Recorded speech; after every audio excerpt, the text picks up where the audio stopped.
What's up guys, in today's video I'll be sharing some very basic beginner tips and tricks for creating music within Dreams. A quick disclosure, Dreams does do an excellent job of walking you through step by step and has an excellent tutorial system on how to do pretty much everything.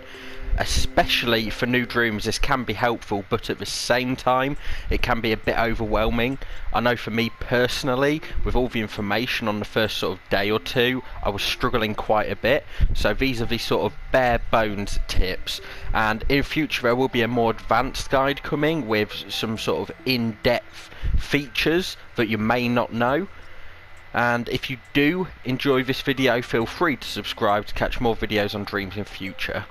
So, to start off, I'll be talking about the most basic of basics, and that's going to be how to start a piece of music and get into your timeline. So what you want to do, when you're on the main screen, after you've done your tutorials, you're sort of obligated to do when you start the game, you're brought to this screen. Now, by pressing, I think it's circle or your options button, it'll bring you up to here.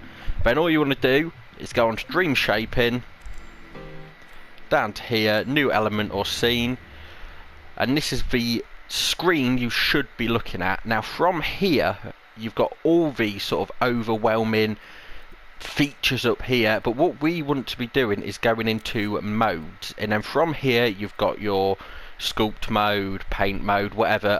I can't do any of that sort of stuff, so we are purely going to be concentrating on sound mode. And here's a good example. If you just highlight over it for enough time, it will give you a rundown of exactly what that is. So again, we'll press sound mode, and then from here again we have more options at the top, but the one we want to be clicking is music timeline.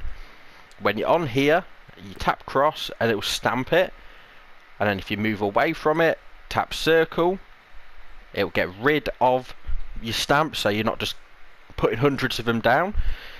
And then if you highlight over it again, it tells you all your options. Obviously you can clone it, whatever, but to open it you want to be holding L1 and cross. Now at the start this can be, like I say, overwhelming. It may feel not so intuitive, you know, with the L1 and cross to open or L1 and circle to close, but you do get used to it and it just become a lot easier. So when we're in this menu, this is your music timeline. This is where everything's going to be put. Your sound clips, maybe anything you've recorded yourself you can place in here, whatever it might be, and it's just completely blank. Now to enlarge it or shorten it, again if you go to the end you'll see this little white tab, and all you want to do is keep hold across, and you can scroll across and make it as long or as short as you want. For the purpose of this video we'll just keep it sort of 13 bars, fairly easy.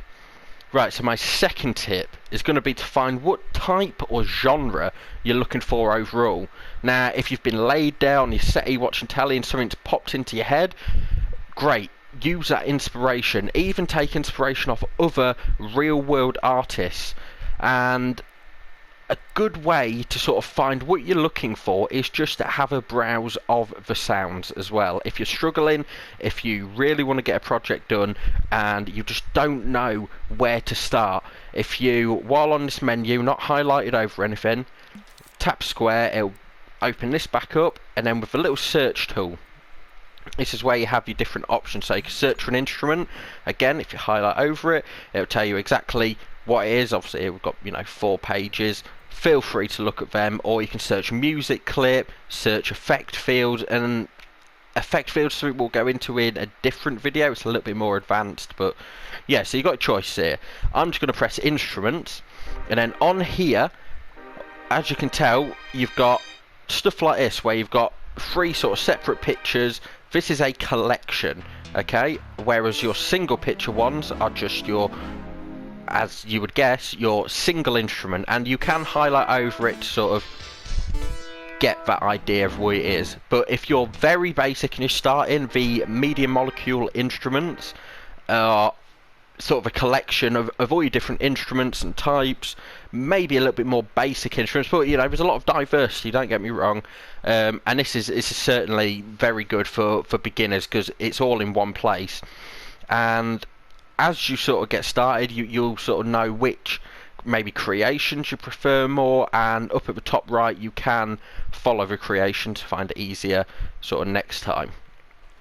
So from this, I'll just give you a very sort of basic rundown. So in here, you can choose whatever you want to choose. Let's say you sat there and you're thinking, oh, I want a nice sort of keyboard, we'll say. You can go through, oh, we want just a standard keyboard. So what it'll do is after you've pressed it, you'll get what looks similar to the original music timeline. Now this, if you place it out here, it will just be on its own, separate from your other timeline. So what you want to do is drag it in, and when you drag it in, it will snap straight to it. And it's pretty good tools overall. I've tried a lot of music software through sort of college and whatnot, and this is pretty robust. If you've used other music software, this will come almost as a second nature. It is different from a lot of others, but it is also very similar, if that makes sense. So what you want to do is you snap it on, and there we go. To open this, again, if you highlight over it, as to open anything else, L1 and cross. And this is a bit that can look a bit in your face, a bit overwhelming. Here, if you press any of your D-pad or your triangle, circle, cross, square buttons, you'll play a note in that scale. Now you can change the scales, you can mess around with that yourself. Again, that's a bit more advanced, so for now we'll just keep it standard scale like it is. And in here you can do, like I say, all your recording. Now to actually record, there's a couple of ways. You can simply press record down here, nice and simple, or as you can see, the shortcut is clicking L3 and R3, and by doing that you'll start recording. And from here we can, just for example, any random recording, you click them same buttons again, and then L1 and circle stops your performance mode, and again L1 and circle closes it. Now here is the piece of music. So if we click simply R3, it'll start playing it. Obviously we could mess around with all this, but as you can hear, it's recorded it. That's what you want. You can mess around with this. You can obviously make this a lot better than I'm doing here. This is purely a test. So, following on from that is figuring out what kind of speed or tempo you want your song to be. Do you want it a fast song, a maybe more upbeat song, or a slower, sadder song? That is personal choice. I personally like to go that a little bit more sort of depressing route. You know, I take influences from Ed Sheeran and a lot of his slower, older stuff.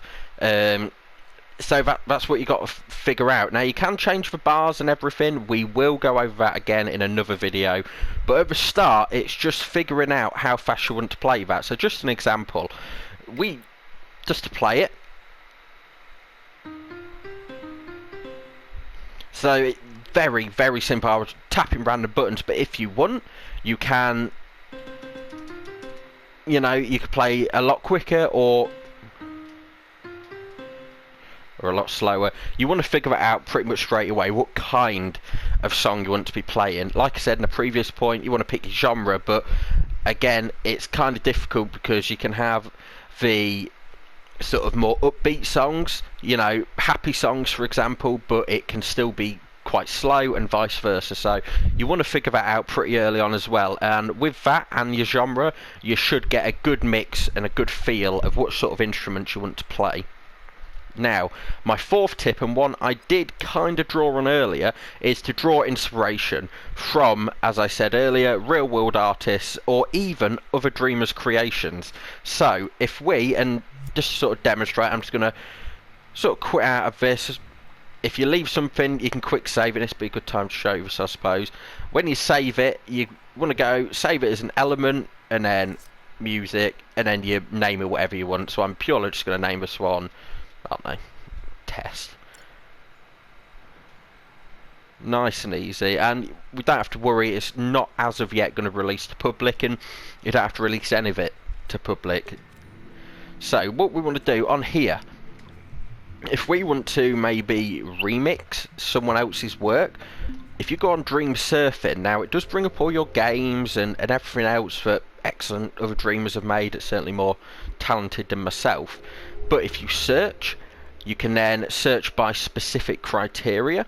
So if you go on categories and tags. You can choose, so do you want a game? We want audio visual.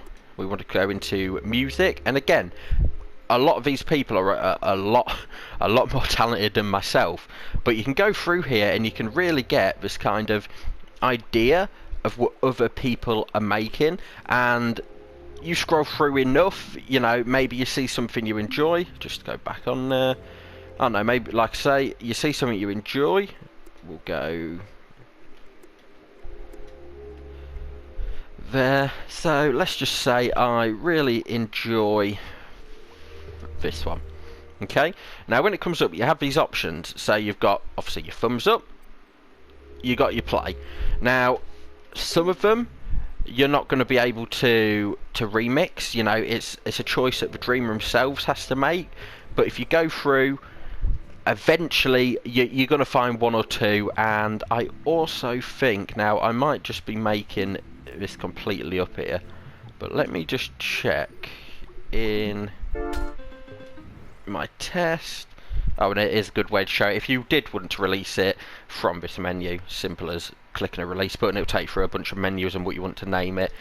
But again, let me just check. When you come back on, you want to go into sound mode.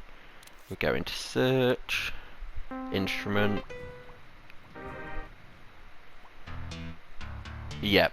So lost track for a moment there. So yeah, like I say, if you want to go in there and check other people's work, you know, for example, this one, I like this work. You can select it. You can obviously view it, thumbs up, whatever. And I will say, if you did, for example, if this was the absolute clip I wanted, this was the top range clip, again, I'd press follow creation. It just saves it being sort of hidden in future, just in case. You can check sort of similar creations to that as well. And the final, and I must say most important tip, is to just not rush. When creating a song, I know from personal experience, at college, if we had a deadline, so, you know, we need this type of song, we need it by this time, the hardest thing to do is feeling that pressure on, I need to get it done immediately. You start rushing, you start throwing instruments down. Yeah, it might sound good, might even sound great, but don't sound perfect for your piece. So, as I say, you want to take that time, find the right instrument to accompany another. You know, I'm not going to stick with this piano, some, you know, heavy metal guitar in the background if I'm going down a calmer sort of route. It's just not going to work. It's going to sound weird. It probably could work. I'm sure, as I say, there's a lot more talented people out there that are going to make that work perfectly. But for me personally, that's not the way forward. So don't start throwing random instruments into a timeline just hoping they'll fit. Take your time, even if it means leaving it a day or two and coming back the next day, you know, even a week later. I've done that. I've had pieces of music, I've come back a week later, fully refreshed. I've picked up and thought, wow, I had a really good idea. I'm glad I didn't force anything in. And as I say, it's going to make your music 100 times better, 100 times. And overall, if you're, let's say, struggling, you're really struggling, you're sat here thinking, I just don't know what to do. You know, I've got no ideas on what I want to do, and going through the sort of instruments and sound clips, nothing spring to mind. You can again go into Dream Surfing, and if you search, again, I'm just going to go search anything for now. We'll go into music. If you go onto Auto Surf, it will just play you through, as it says, a randomly selected taster of the Dreams first. You know, you can get really good ideas, even through games. I like to play games on here, and in the background I hear a bit of music, I think, wow, that sounds really good. I want to go and create something similar, and that is what I mean by taking inspiration. Don't be scared to make it sound similar to another, you know, dreamer, another artist. You know, it's not going to get copyright infringement, anything crazy like that. Just use that inspiration and build upon it, make it better, and most of all, just enjoy yourself, because this is a tedious process at times, but the enjoyment I feel at the end of, you know, working a week and a half to make the perfect piece of music, finding the right instruments, that is what really makes Dreams special for me. And that is my beginner's tips for today. And I know, again, it could be difficult at the start, but over time you will improve immensely and you will become a heck of a lot more fluid. Thanks for watching, stay safe, and I'll see you next time.